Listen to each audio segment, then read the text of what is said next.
हमारे पूर्व मंत्री जी शिवाजी यहाँ उपस्थित हमारे बीच में विराज हैं। इस एरिया में पूर्व एमएलए के रूप में काम करें माननीय दरंगे जी, ब्लॉक कांग्रेस कमेटी के माननीय अध्यक्ष जी भाई सुनील जी बजाज साहब यहाँ पर उपस्थित है, प्रत्याशी के रूप में चुनाव लड़े यहाँ से। यहाँ उपस्थित हमारे बीच में विराज हैं भाई सुतार साहब, माननीय जिब्बू भाई, माननीय हमारे बीच में विराज रहे विधि प्रकोष्ठ के अध्यक्ष जी भाई लक्ष्मीलाल जी, भाई आफिस भाई, मामेर के हमारे माननीय राव साहब यहाँ पर विराज रहे हैं। यहाँ उपस्थित भाई केसरा राम जी, माननीय कमला शंकर जी, भाई सोनाराम जी, और यहाँ उपस्थित हमारे बीच में विराज रहे सभी सरपंच साहबान, सभी जनप्रतिनिधि गण, मीडिया के साथियों और दूर दराज एरिया से आए हुए मेरे भाई बहनों और नौजवान साथियों। अभी पूर्व वक्ताओं ने अपनी बात को बताया है, पूरी स्थिति आपको अवगत कराने का काम किया है।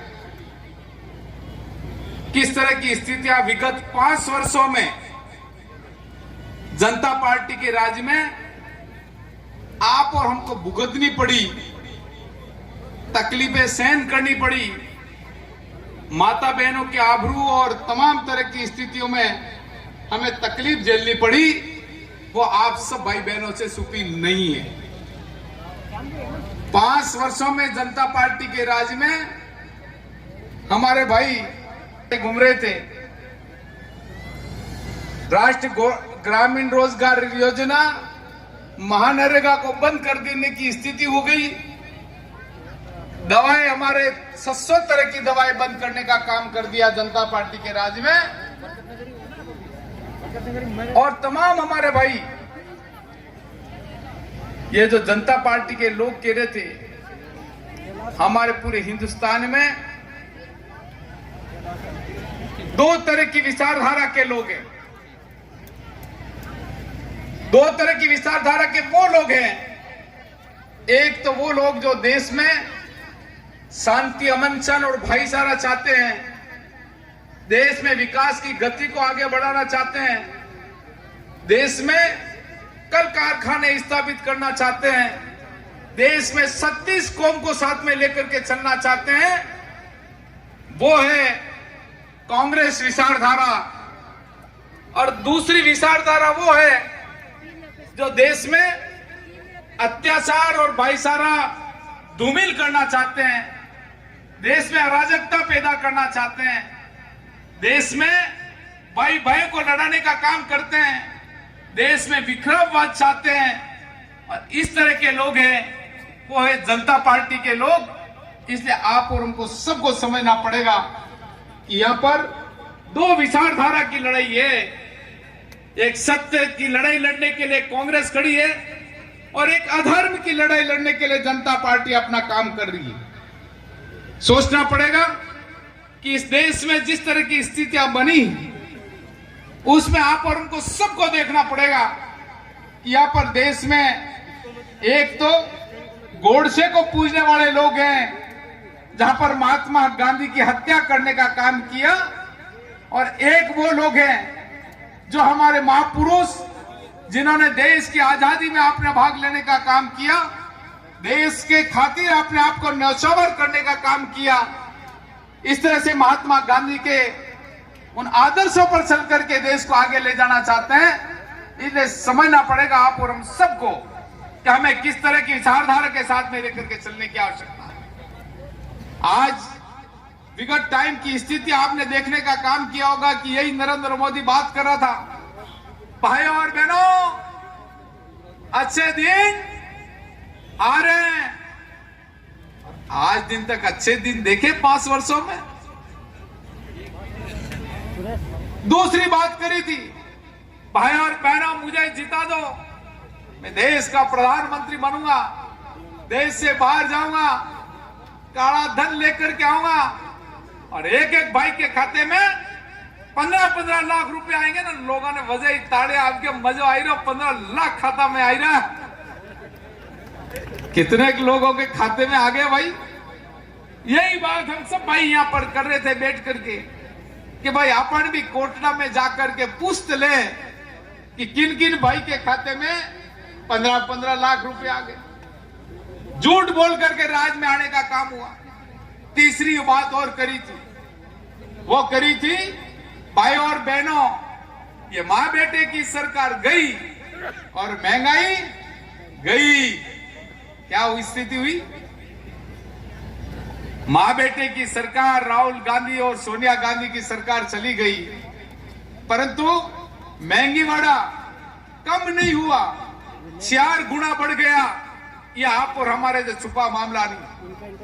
5वीं बात कही थी कि हमारे जितने भी नौजवान बेरोजगार के रूप में हैं, उन बेरोजगार भाई बहनों के लिए नौकरी देने का काम करेंगे और 1 वर्ष में 2 करोड़ लोगों को नौकरी देंगे। और नौजवान जाग खड़े हुए कि इस बार में तो मानो नौकरी पक्की हो गई भाई। अबे नौकरी कड़कड़न लागी, ये तो आप और हम सब जान ही रहा हूं कितने लोगों को नौकरी लगी। यही बात नहीं कही, कहा था कि गंगा माई की सफाई करने के लिए वाराणसी में जा रहा हूं, मैं आ रहा हूं, गंगा माई की सफाई करने का काम करेंगे। परंतु क्या स्थिति हुई? गंगा माई की सफाई नहीं हो पाई। लगता है आने वाले टाइम पे गंगा माई किसी भी सूरत में माफ करने का काम नहीं करने की। नरेंद्र मोदी सुन ले, ये हमारे भाई आपको ये आह्वान करने के लिए आए कि आने वाला वक्त तुम्हारे लिए खराब हो जाएगा।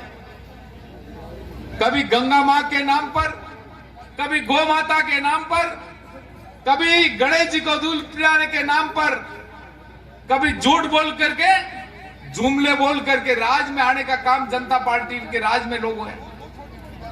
आज वापस जुमले बोलने के लिए वापस मेवाड़ में आया और इधर माननीय अशोक जी गहलोत साहब कोटला की धरती पर आकर के आपको पुनः आगाज करने के लिए आ रहे हैं आपके बीच में कि भाई आप कोटला के भाई बहनों के लिए कहने के लिए आ रहे हैं कि विकास का काम कोटला में खूब कर दिया, परंतु अब किस बात के लिए आप वोट नहीं दे रहे, ये कहने के लिए अभी हमारे बीच में माननीय मुख्यमंत्री जी अशोक जी गहलोत साहब आपके बीच में आ रहे हैं। वो कहने के लिए इसीलिए आए हैं कि खापा का डैम बनाने का काम कर दिया, रोहिणी का डैम बना दिया, बाघा का डैम बना दिया और बाघा के साथ साथ में साबरमती का डैम बनाने का काम कर दिया। अभी जो आप भी बैठे हैं, जोगीगढ़ का डैम भी बनाने का काम कर दिया और उनके साथ साथ में फिल्टर प्लांट 5 करोड़ का जोगीगढ़ में, ये कम बात नहीं। और उसके बाद में पाड़ा खादरा, माननीय राव साहब आप बिराज रहे हैं, जबरदस्त एक के बाद में एक डैम बना करके हमारे इस एरिया के लिए माननीय मुख्यमंत्री जी ने एक के बाद में एक तोहफा अपने कोटड़ा को देने का काम किया। यहाँ पर ITI सेंटर यहाँ पर खोलने का काम कर दिया, यहाँ पर आवासीय हॉस्टल यहाँ पर खोलने का काम कर दिया और यहाँ पर कई ऐसी हॉस्टलें खोली है जिनमें हमारे बालक और बालिका यहाँ पर पढ़ने का काम कर रही है। यही काम नहीं साथियों, रतलाम से स्वरूपगंज तक हाईवे का पहला प्लान कोटला की धरती पर जन्म माननीय अशोक जी गहलोत साहब के जन्मदिन पर आकर के सबसे बड़ा तोहफा हमारे कोटला को देने का काम किया कि आज उसकी परिणति होकर के आगे बढ़ने का काम हो रहा है। ये कम बात नहीं है। एक लाइफ लाइन के रूप में कोटला को जोड़ करके कोटला को सौमुखी विकास और मुख्य धारा के साथ में जोड़ने का काम माननीय अशोक जी गहलोत साहब ने समय समय पर करके हमारे भाइयों को आगे लाने का काम कर रहे हैं।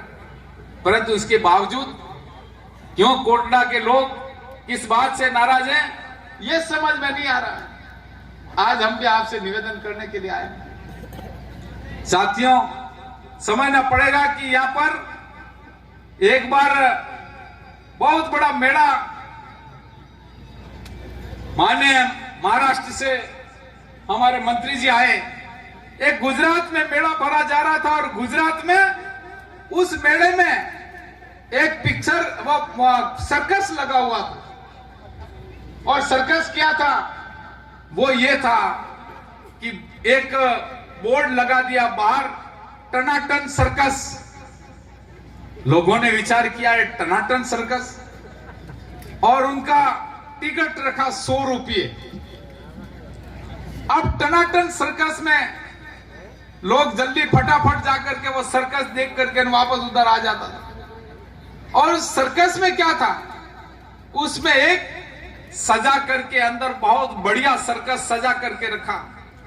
आदमी इधर से 100 रुपया देख करके जावे, सर्कस देख करके उधर से निकल जावे, और वो बाहर जाकर के सीधा आगे निकल जावे और कहे सर्कस देख के आए, हाँ साहब देख लिया। और उस सर्कस में क्या था, उस सर्कस में सजा करके रखा था बहुत बढ़िया गधा, और वो गधा इतना बढ़िया सजा के रखा, जो देख करके अंदर से होकर के वो लोग चले जावे और बाहर निकल जावे। बाहर जाकर के आदमी विचार करता होगा कि मैंने 100 रुपये तो दिए, पर सर्कस में देखा क्या, देखा वो सजाया हुआ बहुत बढ़िया गधा।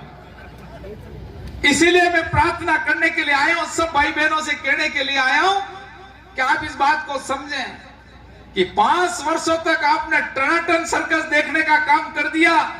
अब अभी भी मेरी हाथा जोड़िए, आप ये सर्कस देखना बंद कर लो, ये टनाटन सर्कस देखना बंद कर लो।